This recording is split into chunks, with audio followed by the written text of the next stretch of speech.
Individualism, Government by We the People, by Frater Ponderator. Copyright 2007, all rights reserved. Table of contents, visible on the screen. Part 1. Individualism, Government by We the People. Be mindful, 90% of the world's wealth is owned by 5% of the world's population.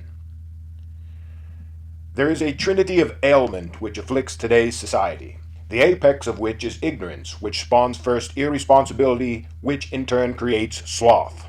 Because of this, the masses are dependent upon others for all of their needs instead of themselves.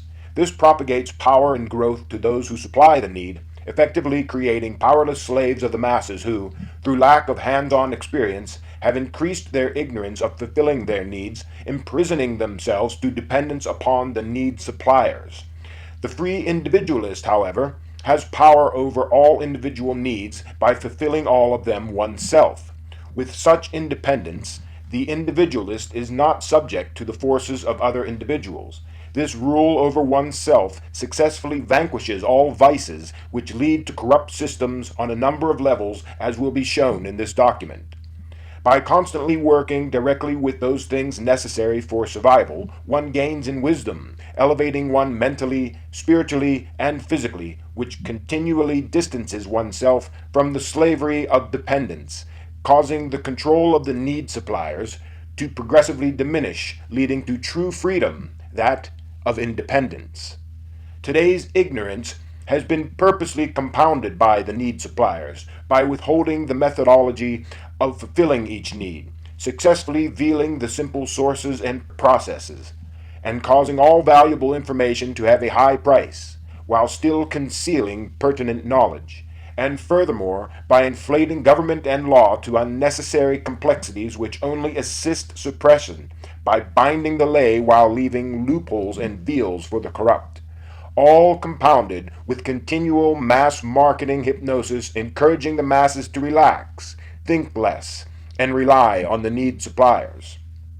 In their unceasing deception with false reasoning and concealed facts, they grow in power and suppress their brethren. They literally feed off of this ailment of man, an ailment which they initiated, encourage, and sustain. However, if all men created what they need for themselves, as the individualist, these parasites would then die of starvation and fall away from mankind so that man may continue with all of his might on the path of evolution. Otherwise, the society will continue on its hollow materialistic path and successfully continue to devolve into inept, wasteful beasts with unrivaled skill to consume all, leaving naught but unparalleled pollution. Chapter 0. Preliminary Notes. Detail. With any subject, detail can be added infinitely. As the reader will see, this document addresses many topics, on each of which an entire book could be written. Therefore, it is made known that further research into all of the topics presented is encouraged, as each subject shall be addressed only so long as to make the individualistic stance and reasoning clear. The subjects that contain great detail are here included in that way to show often concealed notions which assist the individualistic stance as well as enlighten the reader. Definitions. To begin any discussion on any concept, one must first clearly define all the definitions of the concepts to be used to discuss the initial concept. The focus of this discussion is a philosophy called individualism, which has its own perspective on government, economy, divinity, and how they are related to the individual.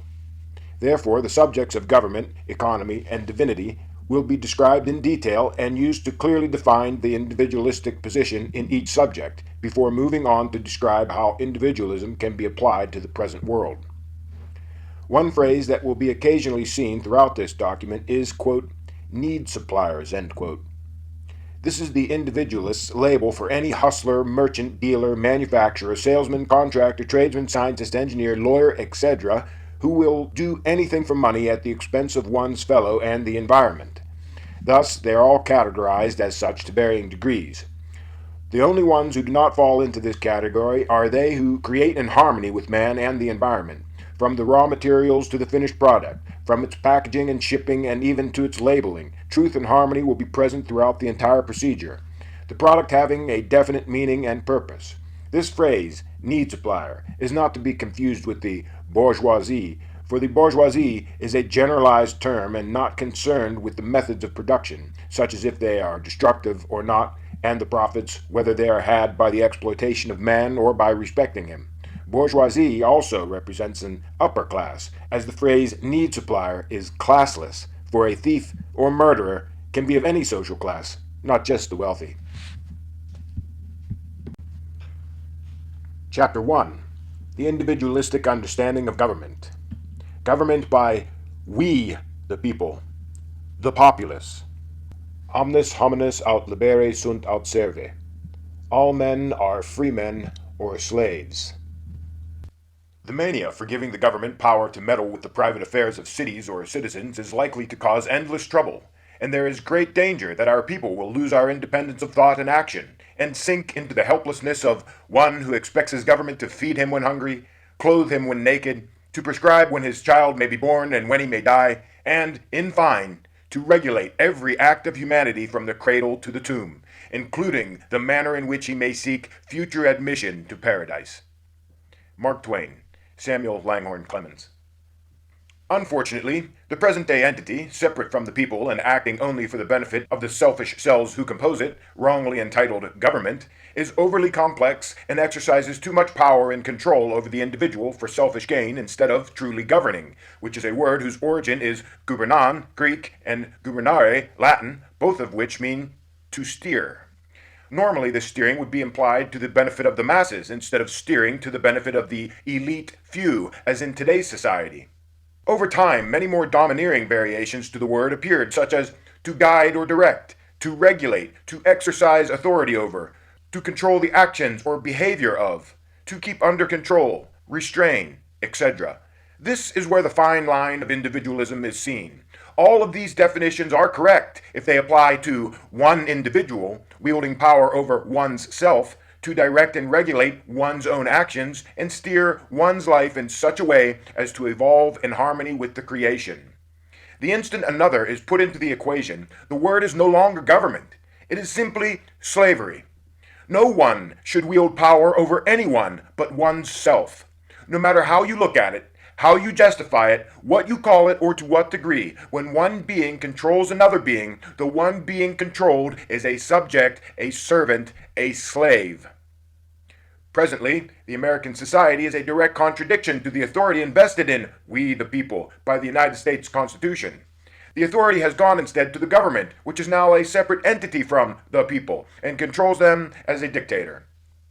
The majority is not truly involved in decision-making, for they have no say on the individual policies, and often they do not even hear of the details of them.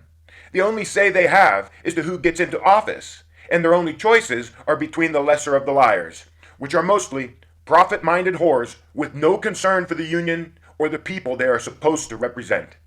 The government has successfully become a kleptocracy, with no representative effectively representing anyone unless given incentive of some nature.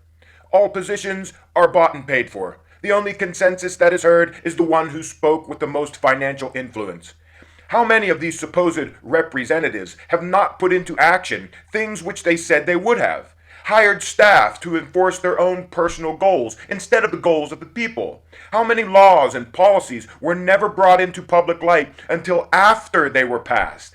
The very forces which control the masses are these laws and policies, seldom brought to public attention. The very word policy comes from the Latin word apodoxa, which means to display or make known. The ability to choose the individual in office, yet not have that person strictly legally bound to the obligations of those they represent, is completely pointless. The effect is a public who believes that they are contributing and in control when they are completely in the dark and powerless, just as is the puppet figure who supposedly represents them is to corporate forces. Furthermore, no matter who wins the vote, there is always complaining of some portion of the masses about the ruler. If the ruler is taken out of the picture, the burden falls upon the individual, where it has always belonged, who then can complain not, except that the burden of one's own fate be upon him.